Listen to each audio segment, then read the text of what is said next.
Welcome to Grief Uprooted, a podcast dedicated to sharing your grief stories. Together, we embark on the mystery of one's grief journey as they learn to live, heal, and be courageous in a world rooted in trauma. Join myself, Christine, in an open discussion to help you uproot the grief in all our lives. I am an award winning author, professional speaker, and humanitarian in the field of grief and trauma. I want you to be part of the discussion. Welcome back to Grief Uprooted. I'm your host, Christine der Nederlanden. The holidays are fast approaching. And we want to ask ourselves that question of how do we support people during the holidays? Being that Christmas is around the corner, but also all those other holidays, no matter your culture, when it's a time of celebration, how do you approach that with loved ones? How do you approach that as an individual who is grieving? What if you don't want to celebrate? Today's guest is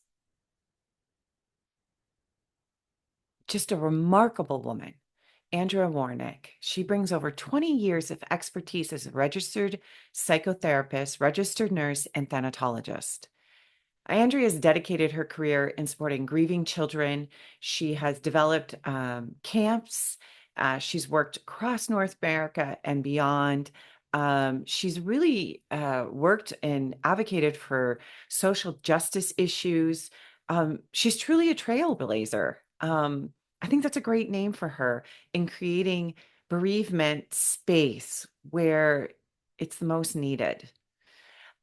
She's done disaster relief in Sri Lanka to directing bereavement camps for youth.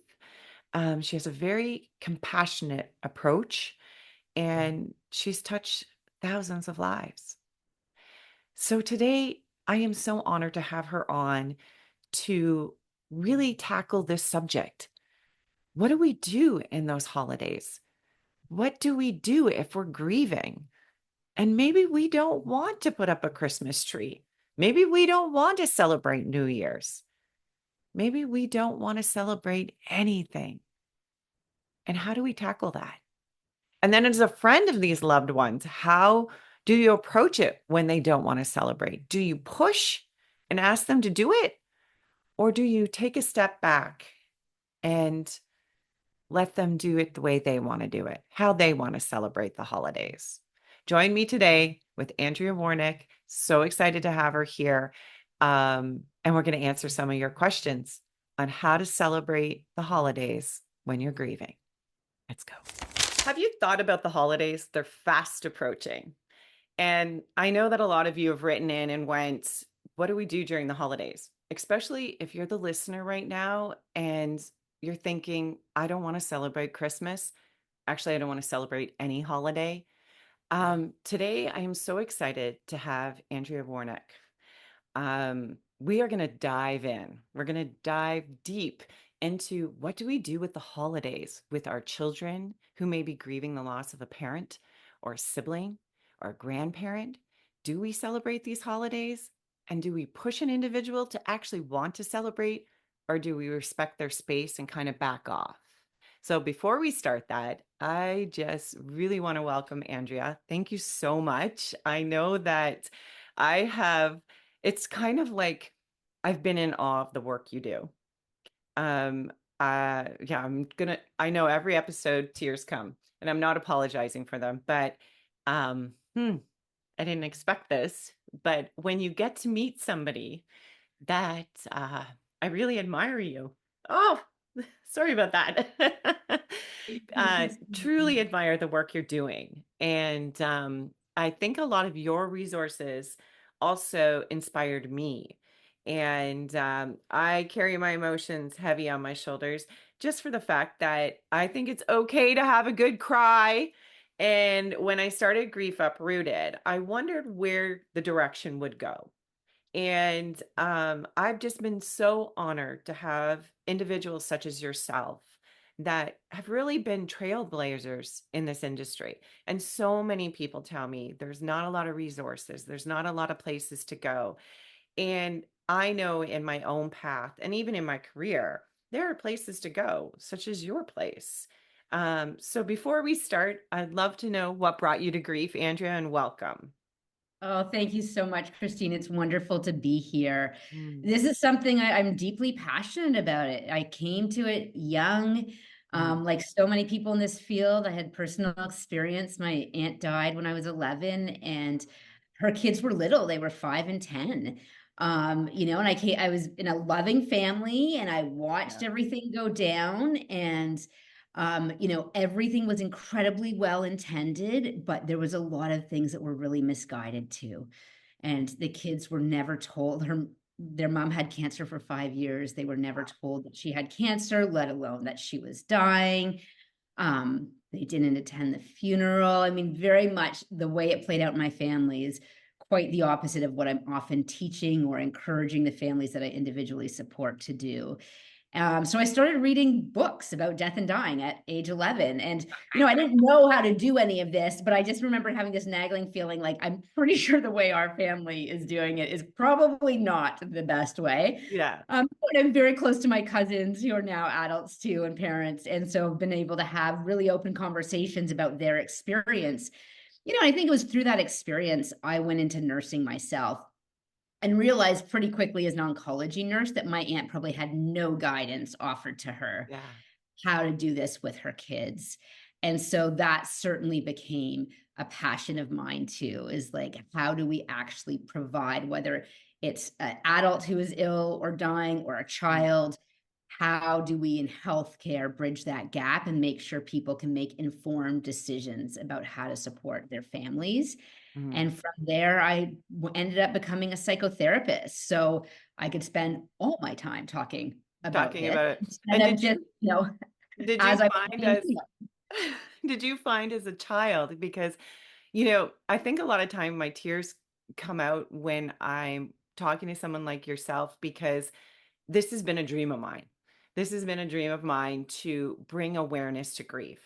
That was my whole goal in life. And to finally see it happening at 52 when I started at 14 is Mhm. it's just overwhelming sometimes. I'm just like, oh wow, I'm actually getting to interview these people that, I followed, looked up to, and been able to go, yeah, you're making a difference in the world. But I found at 14, and it could be because my brother had passed, he had fallen over Mhm. Niagara Falls, Mhm. and then dealing with my own immortality of cancer in my one leg, which turned out not to be, it was osteomyelitis, but it was a whole scare that I Yeah. became obsessed with it. I was reading books and everything. But for yourself at 11, did people know you were doing this? Were they kind of like, what is she doing?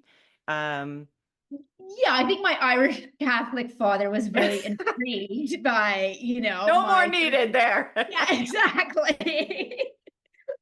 And certainly it wasn't something as a family where we were like, yes, let's all talk about feelings and grief. I mean, Yeah. really, the MO was we love the kids. We want to support the kids. Let's make sure they're too busy to be sad. We don't Yeah. want them sad. Right. And I think that's very common. I still Oh, yeah. encounter that all the time where it's coming from such a good place, well Mhm. intended but misguided, I think summarizes a lot of our approach in our society for supporting grieving children.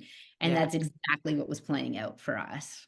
Oh, and that's so true. And that's how come on Grief Uprooted, I'm always supporting crying. I always think a good cry, happy cry, sad cry, whatever. Just embrace these emotions because it happens. So this brings it to you, and you decide to become a psychotherapist. Um, and did you find it like, did you have a focus on grief, and were people coming to you easily? Or because I know there's a whole background here where you've done some amazing work. Just creating places for people to grieve, teaming up. I know Sri Lanka, disaster relief. So you've really been a trailblazer and really impacted people. Did you find that that focus in grief started, or did you start somewhere else and then lead into grief? Yeah, it was really, I sort of kept moving the needle a little bit everywhere I went. I really came to it from nursing, and it was like those 2 a.m. bedside conversations. I often would Mm, call 2 a.m. the vulnerable hour, where yes. much of my work was pediatric oncology, but kids would ask their biggest, most afraid questions. Parents would say, oh my gosh, is my child dying? Yeah. And then from there, I worked as for a therapist for the first time with a medical palliative care team. So I Mm, was kind of embedded and had easy access to people who were grieving. And really, Larry Liebrack, who's died since, unfortunately, but he was a trailblazer. He was a palliative care physician. hmm. And he was like, a lot of our physicians across the city of Toronto are working with dying adults who have Yeah. no idea how to talk to their grandkids, their kids. He cobbled together money for a charitable program called the Dr. J Children's Grief Center. And I was fortunate to be one of the first therapists there. This was before psychotherapy was even regulated in Hmm. Canada, sorry, in Ontario. And so all of a sudden, I was kind of pushed out of my comfort zone because it wasn't, I mean, certainly there were a lot of people dying from cancer and ALS, and we were working with their kids. But all of a sudden, I'm working with families where, like yourself, where it's a sudden, unexpected accident, Yeah. right? Where maybe it's homicide, suicide, substance related deaths. And Hmm. so, really just jumping in, and it was a beautiful program because there was no cost to the families, and we were able to provide individual grief support to kids and families who were grieving, or if a child was dying themselves. And that sort of bridged me into the world of psychotherapy, and really creating a psychotherapy practice focused on grief and bereavement, because I realized the gap was so wide. Yeah. Families told me all the time they had no idea where to go. They didn't know where to get skilled support. And often, even within the healthcare system, nobody was telling them what the options were. Yeah. And I think for professionals too, I don't know how many doctors I've interviewed here on Grief Uprooted, and they're like, death notification is not part of you don't learn that in school. Police Yeah. officers do say the same, but happily that is part of the curriculum now. But Yeah. prior to this, no one ever taught you how to sensitively deliver a death notification. And it was all about healing people. And then, oh, okay, what do we do when someone dies? And how do I go in that room and do that? And that carries such an emotional part to it, like spiritually, physically, emotionally. That's heavy stuff. So I would Mhm. assume that you could help those people also in Mhm. that area. So that's amazing. So let's jump into holidays, because this is the Yeah. number one question all of you ask me every year is, what do I do about the holidays? So I kind of would like to put together, like, hypothetically, um, somebody who's lost possibly a dad or spouse, and Mhm. it's happened, like, say October, November, and now the holidays are approaching. And mom is like, hey, I don't want to do this. I don't want to put up a tree. But Yeah. I guess, is it okay to just kind of be like, I don't want to do this? I don't want the holidays. Like, I remember my mom Absolutely. doing that. Yeah. I remember my mom just like, I'm not putting up a tree. Yeah. And, and I thought it was going to be forever because, that was like, we're not celebrating. And that obviously passed. But is it okay to do that if you're grieving? And if you're a friend, what do you do? There's my two questions. Yeah, great questions. As an individual, I say Mhm, absolutely. So you're grieving, you don't want to put up a tree, you don't want to celebrate mhm. Hanukkah, whatever it is, like that's absolutely okay. The challenge is that within families, there's often competing needs and conflicting needs, even. Good Right. point. So I've worked with so many families where the death happens in the fall, and the Yeah. parent's instinct is, I don't want to put up a tree. Exactly that. Yeah. And the kids are like, oh, it's Christmas. And they're still so excited. I've worked with kids where, like, the death has happened 2 weeks before, and they're still so excited about Christmas. And for the adults in their life, that is really hard to wrap your head around because kids do grief so differently than we do. They puddle jump. So when they're in it, Yeah. it's huge. They can jump out of that puddle like 6 minutes after learning that their sibling died and be like, I want to go play video games. And it really freaks out adults. And it's completely healthy and natural. It doesn't mean the child's not grieving or the child doesn't care or doesn't love their family member who died. And that's where the challenge in this question is that what the parent might need could be very different than what those kids need. And so, how do we skillfully help navigate that in ways that everyone's needs could be met? What I might be suggesting to the mom who's like, I don't want to put up the Right. tree is, okay, well, if the kids are on the same page, then don't put up your tree. I've got lots of Yeah. families who are like, if they have the resources, I'm headed out of the country. I'm going somewhere hot. We're not, I've had this conversation multiple times this week with Great people. idea. Well, absolutely, and if you can, absolutely do. It doesn't mean you're always going to do that or you're not going to reconnect with your family traditions and things like that. It makes complete sense if you want to take a break and do things really differently this year. Again, more challenging when someone's like, no, I want to be at home and I want to do the things that we do. I want the tree. How do we navigate that? And maybe it is leaning in and actually asking for help and saying, when I say family, I'm speaking to chosen family, Yeah. anybody Yeah. anyone cares about. But saying to your chosen family or community, I don't want to do this. I can't stomach this. Kids really want it. Could we get some help here? Could you maybe help? Usually people are desperate to find ways to help, right? And that's where it can take a lot of energy for the grieving person to reach out and ask specifically for that. But Yeah. sometimes laying out a menu of options as a supporter, like you could ask people to help actually do the tree or maybe make the meal so you don't have to make the meal, and giving them ideas of what they can look like so we can hopefully get as many people within the family their needs met as possible, even when they're conflicting needs. I love that because you've given us two options. One, take a great vacation. Do like that one, just to Yeah. maybe take away your family if that's possible. On a vacation is a great idea. Another is asking all those other people that, yeah, I want to celebrate Christmas, but maybe going to your house or maybe you do the turkey. That's a great idea too. I love those. Now, I want to back up because I loved that term, and I heard that term from you once before, puddle jumping. If Mhm. you could explain that for how children are, because it's hard because you can see the child 1 minute grieving, and then it seems like the next minute they're fine. Yeah. And I think as parents, we want to grasp, oh, they're fine. Look at this moment. Oh, they're fine. Look at Mhm. this moment. We skip over those parts when they're in the puddle. And so, well, what exactly is puddle jumping? We interrupt this podcast for a dirty moment. My dirty moment is actually like many moments in terms of I process grief myself. I have to work through mad before I get to the sad. I say this all the time about kids and teens. I'll be like, sometimes it's easier to be mad than sad. And then at some point, I was like, aha, I do the same as well. And so that can look like yelling, that can look like feeling like I want to be in one of those rage rooms where like I hit or break things and things like that. But really it's, and I come from an Italian background too, so I'm like I'm loud and as it is. But certainly that can sort of, the ante can get upped. And so really for me, in realizing that I've had a number of moments where, to quote Daniel Siegel again, I flip my lid.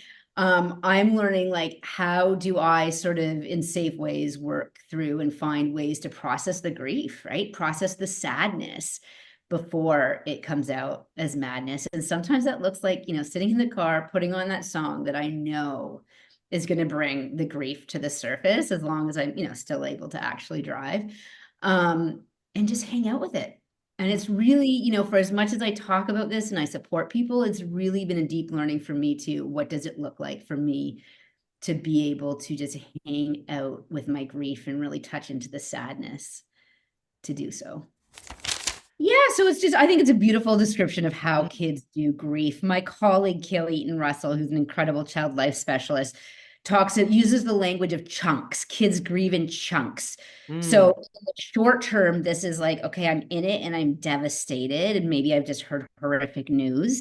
yeah. And then like 17 minutes later, I want to go play hockey and Mm, looking completely fine. And it doesn't mean, just because a kid is playing and having fun doesn't mean they're not grieving. I'm often reminding adults of that. But they have a pretty powerful ability to really sort of juggle the deep joy and deep sorrow in ways that's often elusive to adults who are grieving. And mhm. so, and we want to foster that and know that it's completely healthy. They don't need to be in the grief all the time. Yeah. And when they're in the grief, I find too often what happens is adults, all of our protective instincts Mm, are, getting activated, and we want to distract them or move them out of it. yeah. And that's where I really encourage adults, and this is a tough, tough thing to do, but to bear witness to their child's grief. When your kid is in that puddle, Mm, and the grief is coming to the surface, Mhm. let it be so. Yeah. It's not your job to fix it. This is not a fix it proposition. Yep. Just hold them in that. Be with it. Bear witness. Let them know that actually it's completely healthy. Yes, this is hard. Mhm. And this is completely natural that you're feeling this way. And it really helps to get it out. So you're just creating that space because ultimately, I think our job as adults with kids is to build up their confidence and their capacity to be with feelings and thoughts that come with human suffering. That's The piece I'd sort of just add to that too, though, is this chunks piece. You know, that's in the long term too. So if you've got a kid who's 6 years old and someone close to them dies, you know, the way they're going to think about that or the way it impacts them is going to be different when they're 12. My cousins, you know, when they were in their 30s and, you know, having their first children, yeah. the impact of their mother's death came right back to the surface, wanting their mom to be there, understanding what it was like I to be hate that part. I hate that part.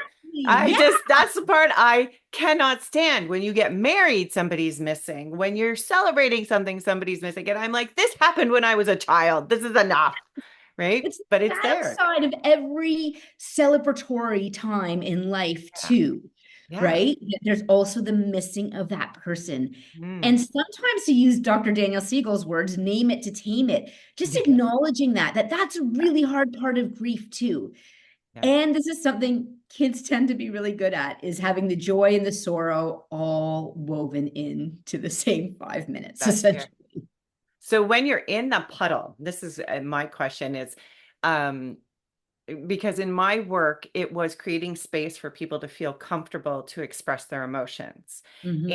And, so for myself, I cry easily, I laugh easily, I talk easily too.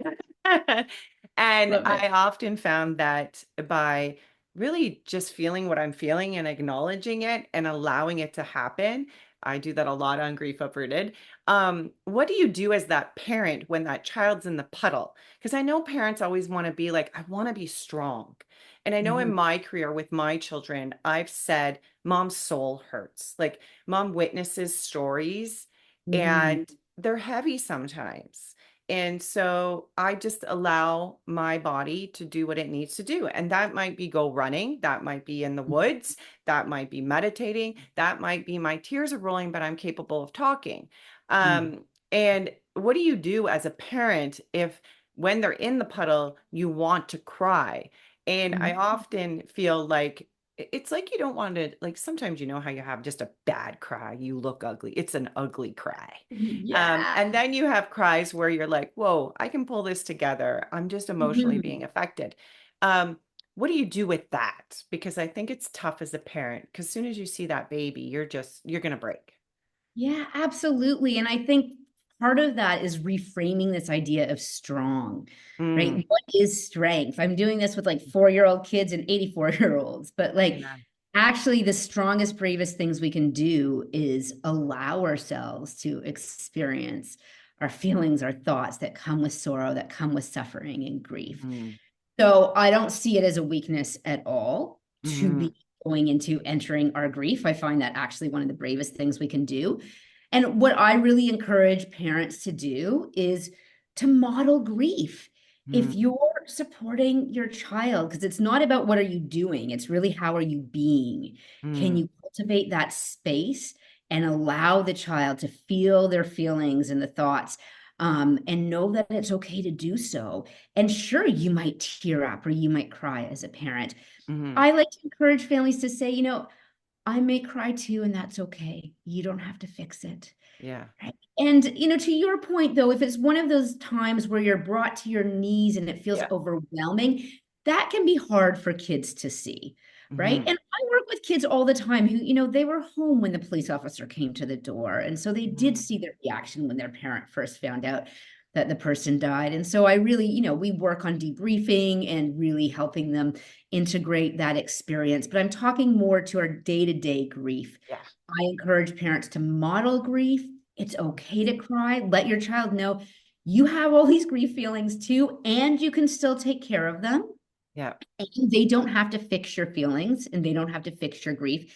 and remind yourself as a parent, it's not your job to fix your child's grief. Yeah. Yeah. Absolutely. Tear It's up. the hardest thing though to see our It's babies so cry. hard. It's so hard. And um often I think and wondering what your opinion is, and it kind of feels like the puddle jumping is like this. Grief is integrated. It's not something that, we often want to go, well, I'm just going to get over this. This holiday will Yeah. be bad. I'll just not put up a tree. We'll get over it. And then, I'm going to be better next year. What's your thoughts? Is it integrated, or are we capable of just Yeah, I think I love the language of integrated. I mean, that's often what I use too. It's like, it's not something we get over. The job is not to get over it or to move Mm, away from. I don't even use the word of lost when we're talking about mm, somebody who's died unconscious. In many cultures, you're not supposed to lose your dead. You're supposed to stay connected to them, whether it's through ancestor worship, whatever language we want to use for it. A big part of my work, Christine, is often helping people figure out, what does it look like to stay connected to somebody after they've died, not just in the days and weeks and months after they've died, but throughout the remainder of our lives. And so it's very much the grief that comes with, wanting that person physically present. It's absolutely something that we're integrating into ourselves. And what I do know is that, even with the most substantial heartbreak in life, there are ways that we can integrate this and still do a lot of growing and living, and even for some mhm. people, thriving around it. Um, and it doesn't always go that way, right? And that's where it's a big part of the work that me and my team do, is like, and creating grief literate communities too. I don't want people thinking you have to reach out to professionals in Yeah. order for this to happen, but how do we create communities that can support each other to have these grief processes where we can integrate it into our life in a way that allows for a lot of living around it as well? I love how you just termed loss. That's so perfect that, we don't use the word loss because they died, but we still have Yeah, that relationship. And I yeah, think that's one of the most confusing things to adults. Because I have worked with so many children and myself where I'm like, this person still lives for me inside, is still part of me. And I incorporate, after that, numerous people have died in my life. You incorporate them into what you're doing as in the living. And yeah, I think so many times as adults, we go, okay, they've died and they're gone. And yeah, it's like, they're really not. And yeah, I love that term for loss, because so many times, we're even in the industry, we're told not to use the word loss. And I often think it's because we can find something. But you've termed it in a way that, yeah, we haven't lost them. They're still there. That's so great. That's so great. When it comes to kids with Christmas gifts, this is one I just kind of wanted to touch on, is Mhm. when we're going to buy them something, and this was actually a question from Facebook, which I really thought this is an interesting question. Do we give them something sentimental?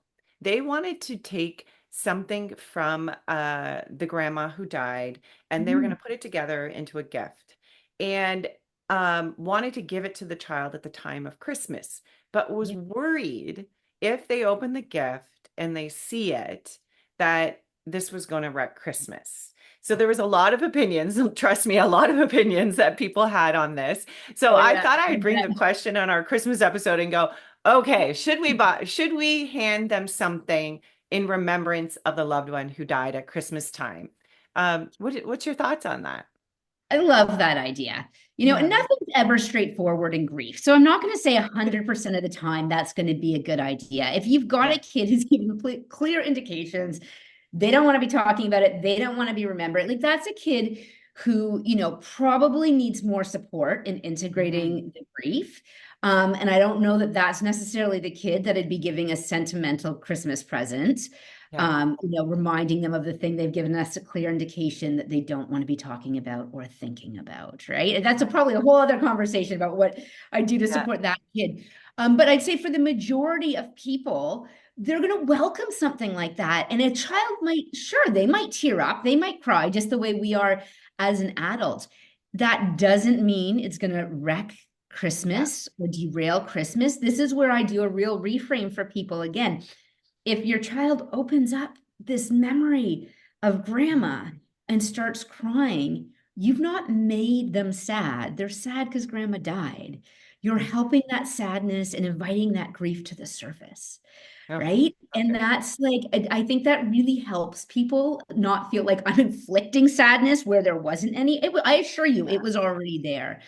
Right. So have that sad moment. And again, remember, kids puddle jump their grief. That kid's probably going to move on to being excited about the next present much quicker than the adults who gave the present are going That's to. so true. They're just Yeah. like at all my gifts, right? That's so Yeah, true. I'm absolutely. hoping that one day in my lifetime that it's okay to give the gift of grief to someone in healing. I guess it's better where how I should phrase this is the gift of healing. Like if somebody gave me a gift that said, "Hey, we've got you a couple sessions to go talk to someone about grief," I'd be all in. I'd be like, "Woo, I love talking." I'd not be all in.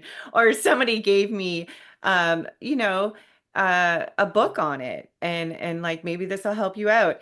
I hope we get to that world at some point, but we're just going to take a quick break. I want to come back and then talk about being that adult and looking at Christmas from that perspective. We'll be right back. Today's episode is sponsored by awcgrief.com. Again, awcgrief.com. AWC is a safe, inclusive, LGBTQ positive space dedicated to helping grieving children, youth, adults, and families. Whether you're a family member, professional volunteer, or part of a community supporting someone through difficult times, AWC provides compassion, group therapy, connection, and resources tailored to your needs. Founded on the belief that no one should grieve alone, AWC is here to foster understanding, build communities, and empower healing. They meet you where your experience is at, and they offer you care and support. Visit awcgrief.com. There are a lot of free online resources that can start this journey for you today. Reach out to awcgrief.com. All right. So we really looked at kids, and some of the tips I just kind of want to run over was the puddle jumping. Loved it. You know, how 1 minute we're in our grief, 1 minute we're not. I love the idea of being able to go away as a family if that's something you want to do. I feel like it's people need permission to do that. So I think it's great that, yeah, that's okay to do, or it's okay to stay home and celebrate it Mhm. and even go a little farther and maybe give your children a gift that memorializes the person who has died. But Mhm. the other point that you said that really hit me was that they're crying from the grief. They're crying from the loss of or the death of this loved Mhm. one. And not because you gave them the gift. And the Mhm. other being that not using the word loss, that Mhm. our loved ones, even though they're died, are still part of our lives. Mhm. So now I kind of want to dive into the parent or the wife and the Mhm. husband. Mhm. You know, I've worked with a lot of people where they're now parenting these children alone. Mhm. And you've gone from this unit, and especially for men, and even same-sex couples, all of it, it really doesn't matter if you're male or female, just usually one person takes on doing all the holiday stuff. The other Mhm. person usually just loves sitting back and laughing. And so, what happens when the person who did the holiday stuff is the person who dies? And now Mhm. you're left as that single parent with these children. Um, I just wonder how you get through those evenings of just sitting there going, okay, now I'm alone and Mhm. the holidays are coming. I have no Mhm. clue what to do. That's a heavy question. So I'd love to see what you're going to come out with. Yeah, I mean, really hard one. I mean, I think that's one piece I just want to acknowledge. Like, there's no way for that not to be hard. Mhm. I will often say to people, I mean, like, just parenting in general after the death of a partner, Mhm. like all of a sudden, like you're immersed in your grief, you're learning how to support grieving kids, and you have twice as much the responsibility that Mhm. you did in terms of just getting everything done. And I've had a number of parents teach me too, where they say, I don't think of myself as a single parent because I feel very much still coupled to my person who died, but certainly a solo parent. And so I've started using that language too. It really resonates for me. And that's just going to be hard. And it's an extra hard if the person who died is the one who used to do all of the holiday things. Yeah. And that's where, part of that is you let it be hard, right? The other part is that lean in. I think that we have a hard time with this in our society because we consider vulnerability a weakness or So asking for true. help. But we need to lean into the community around us and the people around us and say, this is really hard. Yeah. I'm not sure what to do here. Yeah. Right. And for some people, you might be able to be quite directive in terms of what you need and help guide people in that way. Some people, you might not even be able to put words to it. But I still encourage ask for help. Right. And typically, when you've got a family and someone's died, there's a lot of people around who want to help but don't even know how. So Yeah. might be saying or doing all the wrong things, right? So Yeah. that's where I really encourage people, to lean into the community around you, ask for the help, even if you don't actually know exactly what it is you need. Yeah. And sometimes people do, they're like, I need help putting up that Christmas tree, right? Yeah. I'm going to need somebody on, Christmas Eve to help me wrap gifts. I do not want to be here by myself. I always encourage people to, just in general around the holidays, like have back pocket statements. So if somebody offers you something that you don't actually want to help with, or maybe you've got 17 people asking you to come to Christmas dinner and you actually don't want to, Yeah. just be prepared. I know one family said to me that his response was always like, thanks so much for the invite. I'm going to have to check my calendar. Oh, that's So a he good one. had some wiggle room to go back and look and come up with his response if he didn't want to go. Yeah. So sort of be prepared for how you can also say no to some of the offers for help or inclusion that you might not want this year, Yeah. and be willing to reach out if you need help with these things. And that's a hard, like you led me in that direction because we did an episode of the crazy things people say to you when you're grieving. Yeah. And Oh, yeah. and during the holidays, I just remember this one lady, Miss Hanson, and she did cards. She made up grief cards. And some of her phrases were hilarious because she was like, I just couldn't believe what people were saying to me. And so during the holidays, I love that back pocket statement. You're full of these, girl. And, and I love because what do you say when you're that single person? Like you're usually going with your partner to something and you're dressing up with your partner and you're getting out there and you're going to an event together and now you're on your own. And they say, hey, come out. It's good for you. Maybe you'll meet somebody. It's like, last thing I want to do is meet somebody. And the last thing I want to do is add alcohol to my grief. That's really not Yeah. a good plan, right? Yeah. Like there's some things you just kind of go and even sometimes sweets. It's like, I'm just going to put in all the food I can put in. Like these are all comforting things. Yeah. And, what are some of the things you can say if somebody is like, you know what, it'll be good for you to get out during the holidays, meet some people, and come to this party? I know the first thing that's in my head that I want to say, and it's not appropriate. What do you say? Yeah, I mean, that's where I just really encourage people, again, have those back pocket statements like thanks, but no say thanks. Like you can Yeah. add whatever kind of colorful language into that you want to. I think it's just like everybody, usually these things are coming from a really good place, Yeah. well intended, but Got to misguided. remind yourself that. Good place. Absolutely. And that's where though, as the person on the receiving end, it's okay also to be quite blunt and just be like, no thanks, and Yeah. that's actually the last thing I want to do right now. And so there's various ways you can respond to it. But I think I love it. A lot of the families I work with, like, will actually make lists of all the ridiculous things people say to somebody who's grieving. And that just gets magnified at the holidays, right? Yeah. And that's where, you know, if you are somebody who's supporting, there's a really different energy between saying to somebody, this is what you need, or you should do this. That's very judgmental. I encourage people, be invitational. Listen, we're having Christmas dinner. We'd love for you to join, That's right? We're attending this choir. We'd love for you to join. And we understand if you don't want to. Invite, right? But don't be judgmental and say you should be doing any of this. People who are grieving, I use this all the time, they're shitting all over themselves already. Often they're like telling themselves they should be doing this. You don't need anybody else telling you what you should or shouldn't be doing. I throw that right out the window. So as a supporter, I would encourage for people just to be invitational. Yeah. And if the person says no 10 times, ask the 11th and understand that if they say no, it's not you personally. They Yeah. might need to go inward. I think we have to be careful with the whole idea of the holidays always being celebratory.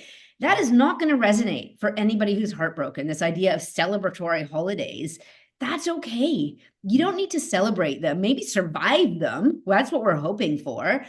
But I also think the holidays can be a time of sort of going inward and a time of maybe, you know, making space for some of the grief, connecting with one another in a quieter way as well. And that I find resonates for more people who are doing heartbreak and Mhm. grief during the holidays. Oh, that's so true. Like, um, that is when I put up my Christmas tree now. Mhm. I have ornaments that are memorials. And Yeah. I learned that when I was out in Alberta during the holidays, and I was traveling around. I was hired to go into Indigenous communities. It was actually a combination of communities, but majority out there were that. And we were having like a Christmas celebration, Mhm. and I was speaking, and at every one of them, they gave an angel, an ornament, and this was to be placed on your tree at home. Yeah. And this really started me to go, oh, wow, this tree is about celebrating, but we're also celebrating these people's lives. So Yeah. that's kind of my next question to you. Is it Mhm. okay um, to buy your loved one who has died Mhm. actually a gift? Yeah. And I've seen this done before. And they actually went out and bought something. Yeah. And that sounds crazy. I know it does. But Oh, I love it. It doesn't sound crazy to me at all. I love it. do you? And to even especially if it's a Christmas ornament, really makes sense to me. Yeah, So, I mean, our Christmas tree is similar. We've got Christmas ornaments dedicated to all the people who have died, all of our pets who have died get their own oh, ornaments that's so true. too. It's really a time of reflection and Mhm. actively remembering, not just being reminded, but actively remembering people. Yeah. I encourage families, and I shouldn't say encourage, I invite, I suggest Yeah. buying gifts for the person who died. It might be that you're still hanging their stockings. Maybe what you're doing is, you know, maybe they loved a certain wine or chocolate or whatever it is. You're still getting that and then you're donating it or giving it to somebody else who can still Oh, benefit. Like my dad loved animals, right? So often his birthday, Christmas, you know, what we'll do in lieu of buying him a gift per se, we're making a donation so that animals are still benefiting from my dad and his love for animals. You know, and I think we have to make a room for a wide degree of beliefs about what happens after death too. For a lot of people, and I don't rule this out myself, like, you know, there can very much be this continuation of yeah. spirit, and it could be that the person is still benefiting. We Yeah. just came through the Day of the Dead, right? Yeah. So in our house, we have an altar that has been inspired by my time in Mexico. My dad got his beer on the altar. Our cat who died got the cat treats, all of those things. Right. So I think it's really, you know, a beautiful way of not just staying connected to somebody who's died, Yeah. but even maybe continuing to take care of them. And Hmm. so whether it's making a donation in, you know, to something that they loved or would want there to continue to be a benefit to, or actually buying the thing we would have bought for them and then donating it or giving it to somebody else in the family who would enjoy that bottle of wine or whatever it is too. I think it's a beautiful way of That's a continuing to good idea. include the Yeah. person who died in And the I holiday. think that's, I had one thought I was just going to bring forward was the parent with those children and trying to organize Christmas. I've done this with families where the person who died was the main home care, and Mhm. put chores in a bowl. Yeah. And I think you could do the same for Christmas. Now, they Yeah. can't be heavy ones, but you're going to take the tree out. Maybe you'll put the lights on, and it divides it up to the children, and it makes it a little bit easier for the parent, but also the children are involved. And I would assume creating a list like that and maybe going, oh, my brother or sister or my friend could maybe pick this up or something like that, which then in turn is making these people who are having these good intentions but might be verbally just saying all the wrong stuff, Yeah. that hey, here, you can help me, because I really feel like people want to help. I Yeah. don't Oh, feel like people, absolutely. yeah, like they really do. And Yeah. the last area I want to touch on is pet loss, because Yeah. this is huge. And so many times people say, I don't understand why I'm crying over the dog more than I've cried about anybody else. Yeah. And so I'm going to let you answer that. Why is the pet the one that's causing, that seems the most significant loss? And then people start to devalue that loss. They start to go, well, I shouldn't because it was a dog or a cat. And I have my own answer to that, but what would be yours? Yeah, it's interesting. This is a conversation frequently in our house as Mhm. I expressed a lot of emotion over, we had a cat hit by a car a couple of years ago. And, Mhm. my partner's theory is always she's like, all your grief for all the Yeah. people in your life who have died and all the people you support is coming out through the cat. And to be honest, I don't really know that that's the situation. I think it's very sad and I miss the cat. And, certainly I'm doing my own work around all of the grief that I carry. So I don't have a clear, answer to that. What I can say is that often pet loss is very disenfranchised, it's unacknowledged. Yeah. People feel they shouldn't be grieving. I mean, I think of many elders who their dog, their cat is like the one being they're seeing day in and Yeah, day that's out. my theory. I'm like, Yeah, I see that this being animal dies. every day and it loves me unconditionally and it knows everything. Yeah, yeah, No. exactly.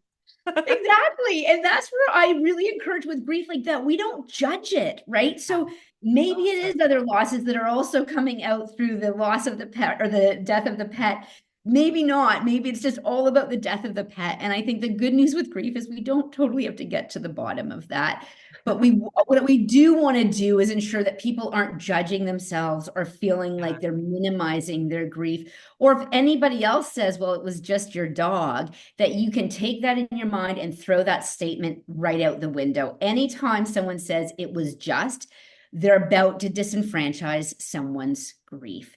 We yes. need to remember as we're navigating grief that we're living in a society that I don't think it's too harsh to say is grief illiterate. Oh yeah, This 100%. is why your podcast is needed. This is why we have a team of 40 people who Mhm. are very busy supporting people doing grief work. All of the people we support are often on the receiving end of things people are trying to do to make things better, Yeah, not realizing that grief isn't a fix-it proposition, yeah, right? So often saying things that actually show up on the list of ridiculous things yeah. people say when somebody's grieving. Yeah, that's so true. That's so true. And I think one of my biggest passions in working in the school system is health class.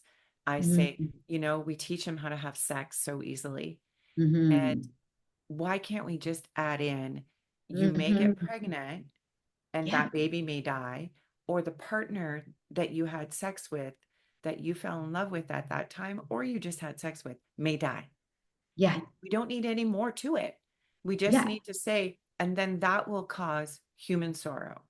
yeah, And these are the emotions that go with that. It may be glossed over by most students and maybe glossed over by most teachers, but we've brought them to a point where they can talk about sex openly, yeah, but they can't talk about, you can talk about creating life, but we yeah, can't talk about life dying.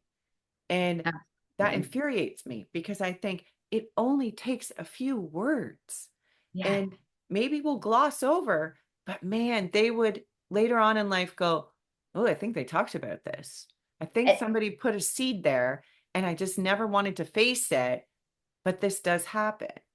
And Absolutely. And just how do we do grief in general, right? Whether yeah, it's your parents divorcing or yeah. separating, somebody's incarcerated, somebody dies in general, right? And just some grief literacy. And some schools I'd say are more progressive for sure than others.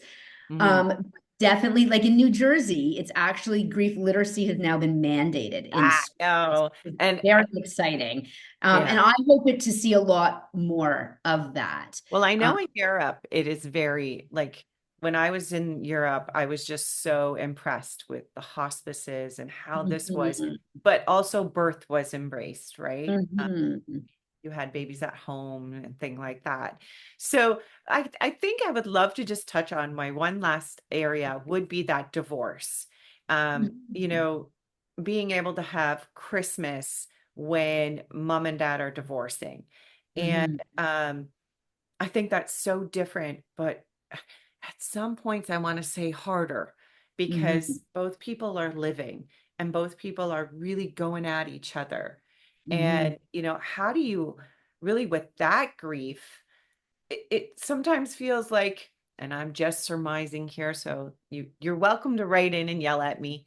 I love it because I love all your opinions, but I feel like you're outdoing the other person. I've not experienced this, but watching it, sometimes I feel like both parties are just going to outdo each other.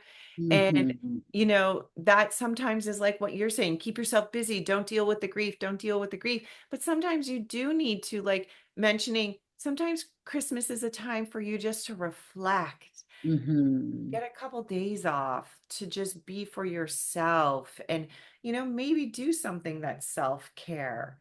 And, mhm, that going with the death of a loved one or death of a pet, but also when you're in divorce, I often think it's okay to say, this tree is different now because it mhm, holds ornaments of my marriage, but mhm, now it's got to switch up.